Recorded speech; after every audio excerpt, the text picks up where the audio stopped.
I have to report to you that we have lost one of the best. Dr. Jeff Meldrum, professor of anatomy and anthropology at Idaho State University, one of the foremost experts in Bigfoot research and cryptozoology, has passed away. His family has posted that brain cancer took him after a brief illness. I hope it was brief and that he did not suffer. That man gave us so much over many decades. It always fascinated me to hear him speak.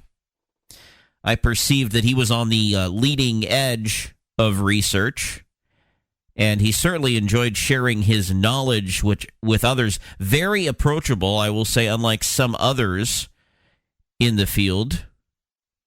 Always approachable, and would talk with you, would spend time with you, would give you the perception that he even cared about the interactions that he had with you.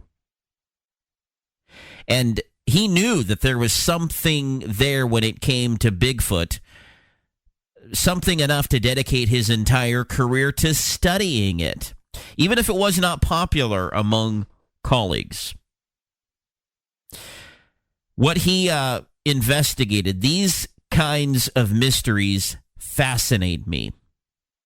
There is still a lot to be discovered, and I can't even venture a thought of how much would still be discovered if Dr. Meldrum was still with us. Condolences to his family, to his friends, to his associates, anybody affected.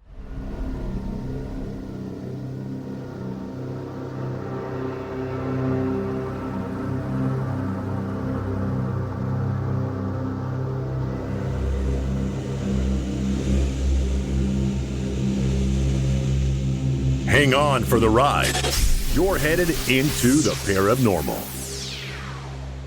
To be honest, I can't say with 100% certainty because I haven't had that end-all encounter, nor do I possess the conclusive piece of evidence, the bone or the DNA sequence, But the reaction of my colleagues has spanned the gambit from sincere and enthusiastic interest and curiosity and support to what I can only refer to as abject, irrational, visceral rejection, whether that stems from jealousy or from some, highfalutin opinion of their own perspective. It's hard to put your finger on it, but surprising and distressing coming from an academician who should be objective and cool and calm in their reaction, their consideration of evidence, and that's all. I'm not proselytizing. I'm not seeking converts or adherents to a cause. I'm simply saying, here, man, this is some fascinating evidence. You really should look at it and judge it on its own merits rather than on some preconception or some allegiance to a paradigm that isn't standing up in the face of modern data and insights. That is Dr. Jeff Meldrum, professor of anatomy and anthropology at Idaho State University, one of the foremost experts in Bigfoot research and cryptozoology, who, as I mentioned at the beginning of the program, has sadly departed us. His family sharing the news this week after a battle with brain cancer. A brief illness led to his passing. We send our condolences to Dr. Meldrum's family, any of those who knew and loved him, those that he worked with. I certainly enjoyed talking with Dr. Meldrum. As I mentioned, went out to Baker City, Oregon in June of 2019, invited there by Scott Violette of Squatch America for the first annual Blue Mountain Bigfoot Festival. So I got some behind-the-scenes access with Dr. Meldrum, got to ride in vehicle with him, have a meal with him, and really talk with him and hear him more than anything speak passionately about Bigfoot. And then he joined us as we did the live radio show. Dr. Meldrum was very generous to share his time with us then, and we want to look back at some of that conversation. You told the story about how you got into this, and you casted your first prints in 1996, and you still have over 300 in your collection present day? That's correct. From not only North America, but there's examples from Asia, China, and even a couple of interesting specimens from Australia that I'm still scratching my head over. So would you say that Bigfoot sightings are more common than are reported? Oh, definitely. I think most people are either uncomfortable or just not motivated for any type of notoriety that might come from submitting a report to public scrutiny like that. I mean, I'm frequently stopped in department stores, or I can rarely get through grocery shopping without being stopped, especially after an appearance on television, so that it's fresh on people's minds. But getting stopped and having an encounter, account, or some story from the family history shared with me. So yeah, I think there's a lot. I mean, there's also a tendency for some witnesses, I think it's important to recognize, to perhaps overinterpret their experiences, rather subjective experiences. So sometimes there might be an over representation of what we might call reliable data by bump in the night experiences, as we like to refer to them. So that's just a cautionary note, I think, that's worth making. Yeah, so summer, lots of folks out bigfooting, squatching, or what the normal person would call camping. Right. Right. What should we bring with us if we want to document a Bigfoot encounter? Well, I think an open mind, but with a big dose of objectivity. Keep yourself grounded.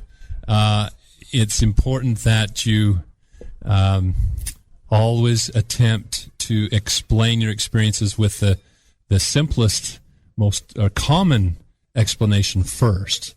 And once you feel that you have a rationale for discounting that, then you can move on to something more uncommon, like an encounter with a Sasquatch, because these are very rare events, and very few people go out there and intentionally and routinely interact with Sasquatch. Very few, if any. By far the majority of credible reports are pure happenstance. They're just serendipity of circumstance. So, but there's also other things. I mean, I think people who are interested in becoming citizen scientists, to really make good, reliable contributions, then they need to educate themselves. They need to become good amateur naturalists. Yeah. That involves gaining familiarity with the habitat, with the geology, with the trees, the forest type, the understory, with animal sign, so that you can recognize the footprints of other animals, understand their movements, where are the resources that they're utilizing, what's their behavior.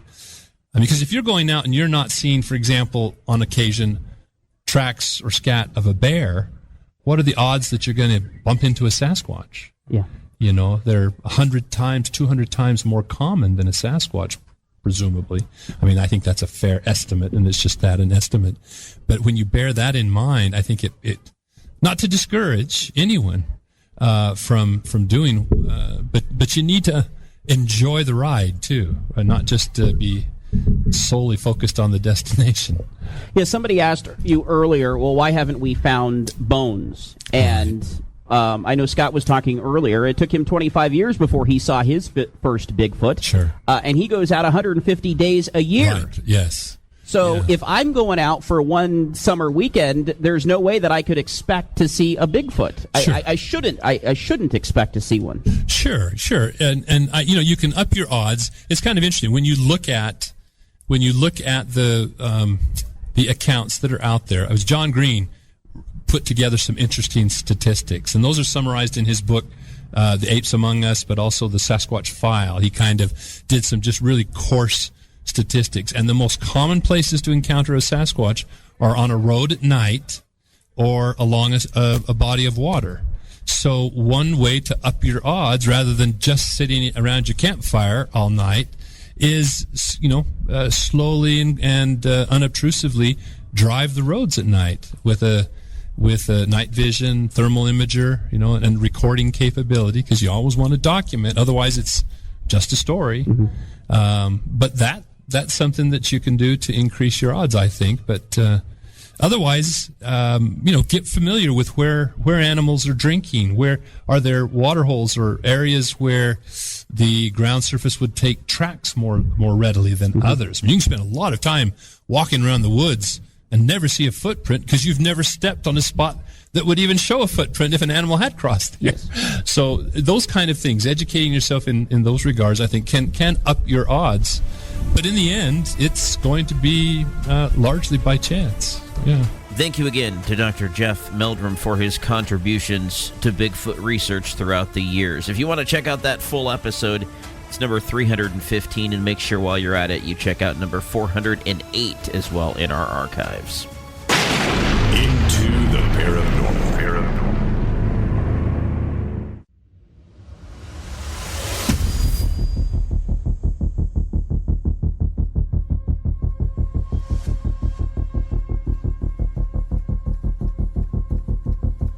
You can spend a lot of time walking around the woods and never see a footprint because you've never stepped on a spot that would even show a footprint if an animal had crossed. Yes.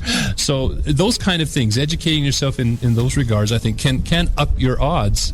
But in the end, it's going to be largely by chance. All right, that's Dr. Jeff Meldrum from when we went out to Baker City, Oregon for the Blue Mountain Bigfoot Festival in June of 2019. What an experience it was just to get some personal time with Dr. Meldrum, to hear his stories and to pick his brain. I know that's a bad use of words in this situation because Dr. Meldrum has passed away from, they say, a brief illness after being diagnosed with brain cancer. Certainly not the news that any of us wanted to hear. Certainly not at this point. Dr. Meldrum had a lot still left to offer the world of Bigfoot research and cryptozoology in general. Professor of anatomy and anthropology at Idaho State University. In fact, I owe it to Scott Violette with Squatch America, who invited me out to Baker City, where he was also hosting Dr. Meldrum for the Blue Mountain Bigfoot Fest in 2019, when we got to have such an intimate experience, one that I will always remember. And so he's here with us now to just share some thoughts on how much Dr. Meldrum offered to the Bigfoot research community. Hi, Scott. Hi, Jeremy. Sounds like you're checking in somewhere from along the Bigfoot Road.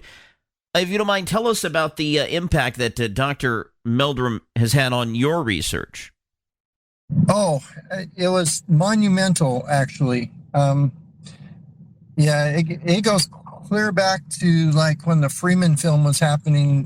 Dr. Jeff was the first one to actually just randomly walk up and knock on the door of Paul Freeman and say, "I heard you found some tracks." And Paul Freeman said, "Well, come with me and I'll show them to you." That goes way back in the early 90s. So that's how Dr. Meldrum got started in this research, or one of his first forays, as they say? It was one of his first forays on his own out there. Yeah, he had spent some time with Dr. Grover Krantz before that, but it was the first time I think he had ever seen a live footprint for himself, is when he went out with Paul Freeman. And Dr. Meldrum was known for carrying many of these prints with him at Bigfoot conferences and festivals all around the country. Oh, yeah, absolutely. In fact, I think he has the largest collection anywhere in the world. Yeah, at his lab in Pocatello, yeah. Yeah. And what were some of those prints from? Do you remember? Well, the first ones he found were actually, up in the mountains, in the Blue Mountains of Eastern Oregon with Paul Freeman. He had actually found, by himself, had found a set of tracks that actually matched a set of tracks that Paul Freeman had found 4 years later. So they were actually the same animal that made both the tracks 4 years apart.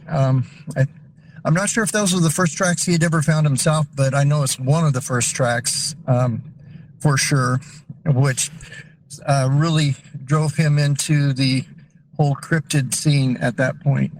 So what were some of your interactions like with Dr. Meldrum through the years? Oh, they were actually pretty fantastic. Years ago, I used to be a steampunk stage magician. And the first time I met Dr. Jeff Meldrum was, I think, 2013 in Boise, Idaho, at the Boise Comic-Con. And a lot of people didn't know he did more than just Bigfoot festivals. He had actually booked a booth at the Comic-Con that year, and I was performing there, and then it was the first time I ever heard him talk on stage and meet him face to face. And I actually had my copy. I knew he was going to be there, so I had my copy of his book, and I was like the typical fanboy at that point. It's like, oh my gosh, there he is, and I got to meet him and talk with him for a while at his booth, and that was the first time I actually met him in person. And then he was gracious enough a few years later to come to our first ever Blue Mountain Bigfoot Festival. I contacted him, and one of the neatest things that ever happened with me and Dr. Jeff was the fact that after meeting him, and I had messaged him back and forth over the years. He's one of the first people in the Bigfoot world to actually kind of embrace me and pull me into the group. Basically, he was very inviting. It really kind of shocked me that someone who was kind of that big in the Bigfoot world would just kind of take me under his wing and treat me like one of his own, one of the Bigfoot people early on. And that really was a big part of me starting Squatch America and going into this Bigfoot research thing full time. So now we have to keep this going in honor of Dr. Jeff Meldrum. Absolutely. Sending our best wishes to the Meldrum family in their time of mourning. Good night, and as we always say, God bless.